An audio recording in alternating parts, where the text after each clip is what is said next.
Bonjour, cet exercice concernant les oscillations libres dans un circuit RLC est destiné aux élèves deuxième bac, toute filière. Il est composé de deux parties. On va commencer par la première partie. Donc je vous présente le montage du circuit. Voilà son schéma. Il s'agit d'un générateur de force.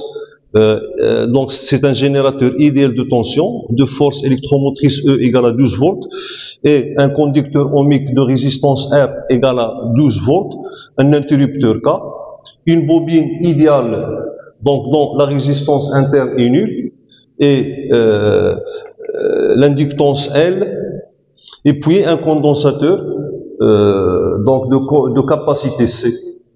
Dans un premier temps, on ferme l'interrupteur K jusqu'à ce qu'il y a établissement du régime permanent. Et on vous demande, petit a, montrer que UL est égal à 0, ça veut dire la tension au bord de la bobine. Puis on déduire que la charge du condensateur est nulle, donc voilà le condensateur. Donc la charge elle est portée par cette armature, selon le sens du courant électrique.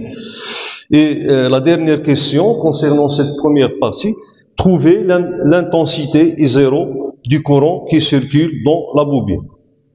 Puis donc dans un deuxième temps, on va ouvrir le circuit et on va étudier l'évolution des grandeurs électriques dans ce circuit constitué de la bobine et du condensateur. Alors la première question, petit a, on doit montrer que UL égale à 0.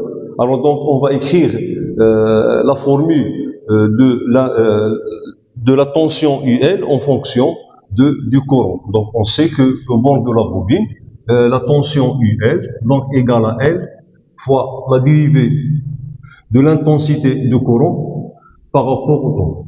Et puisqu'on est en régime permanent, ça veut dire que les grandeurs électriques sont constantes, à savoir I. Donc le courant qui circule dans la bobine est constant. Alors régime permanent implique que I égale à une constante. Ça veut dire que DI sur DT égale à 0. Et du coup, donc on trouve que ainsi UL égale à 0. Donc, dans ce cas, lorsque pour une bobine idéale, au régime permanent, il se comporte comme un interrupteur fermé. Puis la deuxième question, on déduire que la charge du condensateur est nulle.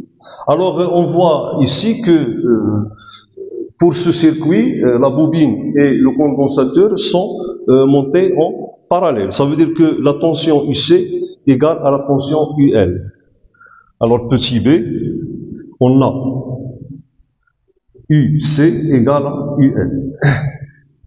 Et on sait que UC est proportionnel à la charge du condensateur. Et le coefficient de proportionnalité, c'est 1 sur C. Donc, Q sur C égale à 0. Donc voilà, parce que UL égale à 0. Ainsi, Q égale à 0 parce que C est différent de 0. Donc ça veut dire que au niveau du condensateur, il n'y a plus de charge. Ça veut dire que la tension au bord du condensateur est nulle.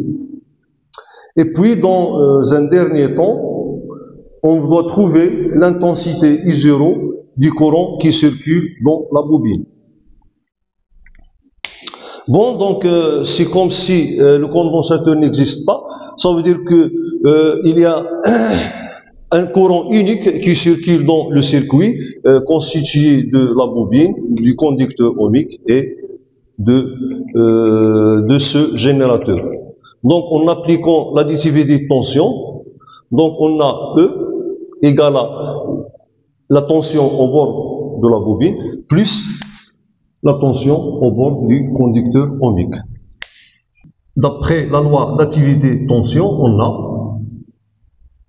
E égale à UR, voilà, donc c'est UR, plus UL. Et on a UL égale à 0. Ça veut dire que E égale à RI. Alors, on applique la loi d'Ohm au niveau de ce conducteur ohmique. Ça veut dire que UR égale à RI. Et on va prendre I égale à I0. Voilà. I0. D'où I0 égale à E sur R. Bon, application numérique. I0 égale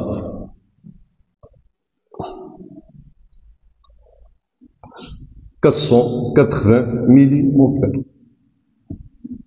Donc c'est tout pour la première partie. On va donc aborder la deuxième partie de l'exercice. Voilà la deuxième partie de l'exercice. Un instant qu'on considère origine des dates, on ouvre l'interrupteur K. Donc le générateur et le conducteur ohmique ne sont plus fonctionnels. La première question, faire un schéma du circuit étudié, bien sûr le circuit constitué de la bobine et du condensateur. Et toujours, lorsqu'on fait le montage, ou bien le schéma du montage, alors on doit représenter les grandeurs électriques et en considérant bien sûr que les dipôles sont pris en convention récepteur et non générateur. Et puis la deuxième question, établir l'équation différentielle vérifiée par UC. UC, c'est la tension au bord du condensateur. Troisièmement, la solution est UC de T égale à UM cosinus de pi sur T0T plus phi. Bon, je rappelle que UM, c'est la valeur maximale de la tension, appelée aussi amplitude. Cosinus de pi sur T0 fois T plus phi, c'est la phase à l'instant T. Phi, c'est la phase à l'origine des dates. Et T0, c'est la période propre. Alors, on doit déterminer les expressions de UM, T0 et phi, bien sûr, en fonction des grandeurs, à savoir E, R, C et L. Et la dernière question de cette partie, sachant que T0, ça veut dire la période propre égale à 3,2 millisecondes, on doit trouver la valeur de R. Bon, commençons par la première question. Alors, le schéma du circuit. Bon, considérons la tension UL, représentée ainsi. La bobine sera prise en convention récepteur, ok? Donc le courant doit avoir ce sens. Et pour le condensateur, donc voilà, le sens du condensateur, le sens du courant dont le condensateur est vers le haut. Alors, donc voilà la tension UC. La deuxième question. Alors, on doit établir l'équation différentielle vérifiée par UC. Bon, on a, d'après l'additivité des tensions, on a UL plus UC égale à 0. Et UL égale à L dI sur dt. Donc, pour I, donc c'est dQ sur dt qui est égal, et Q, c'est c'est sur dt. Et Q, bien sûr, c'est C fois UC. Donc, égal à D sur dt de, alors, je fais sortir C du dérivé, UC. Et donc, lorsqu'on dérive une deuxième fois le courant électrique, on obtient dI sur dt, donc égal à C fois d carré UC sur dt carré. Ainsi, UL, donc l'équation numéro 1, devient, bon, L, voilà, UL, donc égal à L, fois dI sur dt, donc dI sur dt, voilà son expression, LC, d carré UC sur dt au carré, plus UC égale à 0. Ok. Donc là, on factorise par LC, et j'obtiens finalement d carré UC sur dt au carré, plus UC sur LC égale à 0. Alors voilà l'équation différentielle. Équation différentielle vérifiée par UC. Donc cette équation, c'est une équation du second ordre. Il n'y a pas le terme qui correspond au dérivé premier. Pourquoi? Parce que ce circuit est idéal, parce qu'il n'y a pas de résistance. Et on a vu que le terme où il y a dérivé premier de UC, c'est ce terme qui est responsable de l'amortissement. Alors dans ce circuit, il n'y a plus d'amortissement, ça veut dire qu'on va avoir des oscillations périodiques. Et la solution à cette équation, c'est une solution sinusoïdale, qu'on vous propose ici. Ça veut dire que les seules fonctions qui vérifient cette équation sont les fonctions sinusoïdales, à savoir cosinus ou bien sinus. Mais nous, on préfère prendre le cosinus.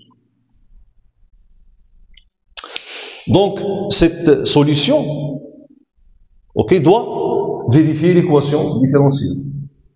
Et en vérifiant l'équation différentielle, on va déterminer l'expression de T0, la période propre.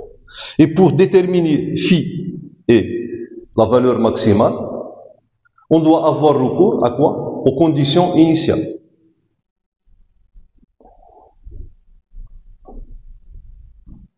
La troisième question, alors ici j'ai écrit l'équation différentielle que j'ai notée par 2. Bon, la solution, la voilà. Il doit vérifier l'équation différentielle. Alors donc, en vérifiant l'équation différentielle, par cette solution, on va trouver l'expression de T0. Donc, pour déterminer T0, la solution UC de T égale à UM cosinus de pi sur T0 fois T plus phi doit vérifier l'équation différentielle. Bon, on va dériver donc cette solution deux fois.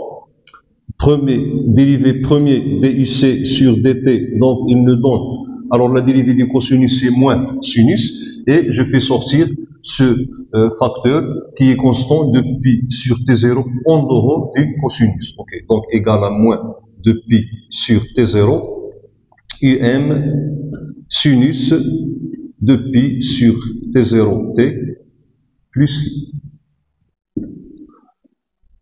La dérivée seconde, d carré UC sur dt au carré, égale, je fais la même chose, on sait que la dérivée du sinus c'est le cosinus, et donc on aura moins de pi sur T0 au carré, parce que je sors ce coefficient ou bien ce facteur du sinus, fois UM cosinus de pi sur T0T plus phi.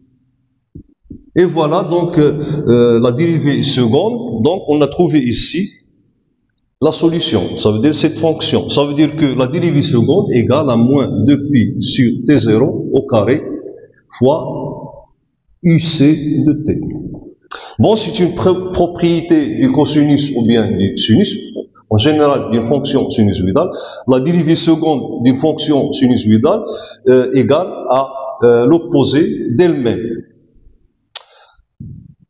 Donc,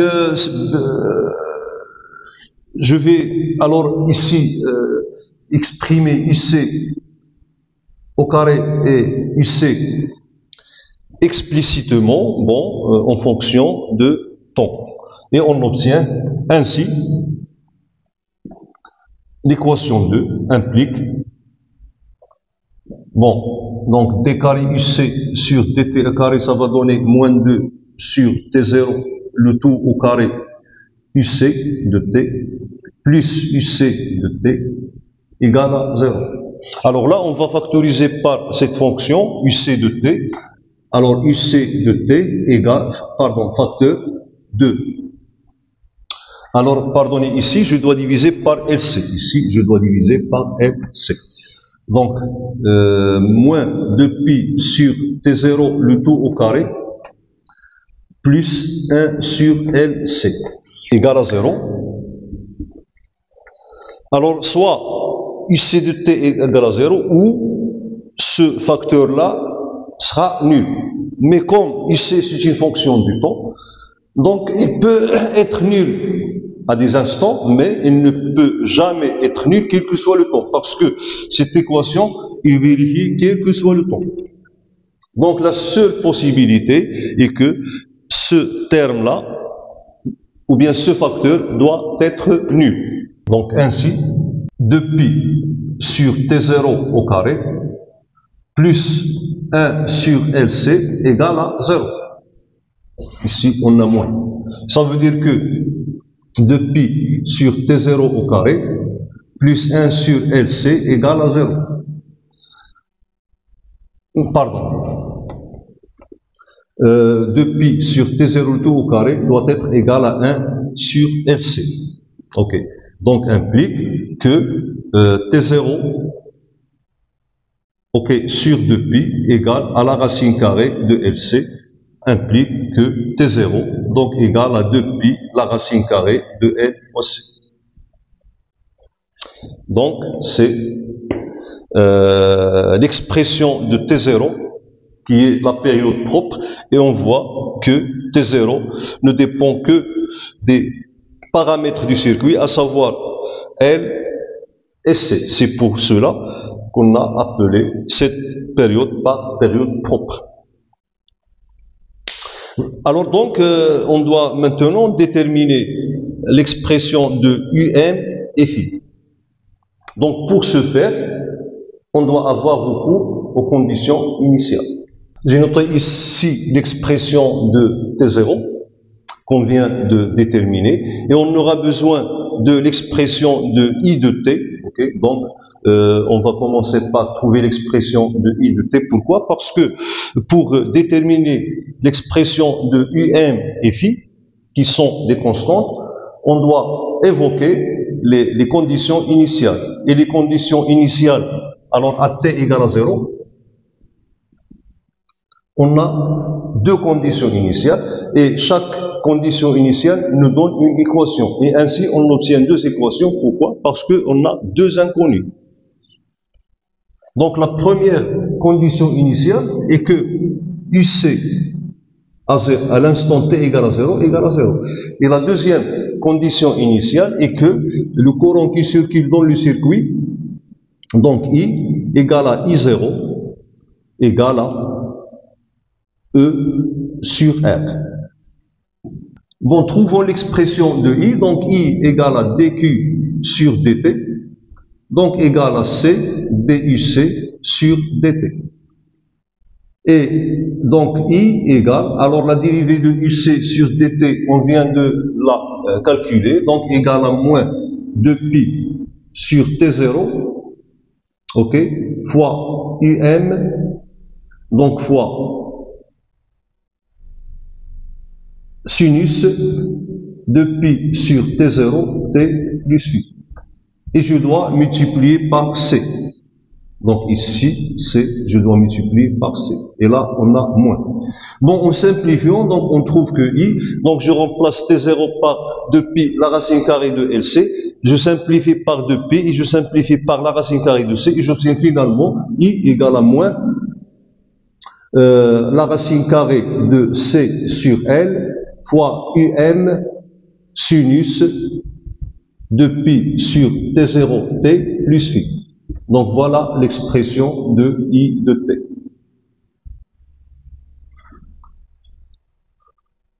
Bon, donc on va prendre l'expression du UC et on prend T égale à 0. Même chose pour I. Donc ce système-là devient, alors UC de 0, ça veut dire que UM cosinus, bon, T égale à 0, et il reste cosinus phi. Cosinus phi égale à 0. Et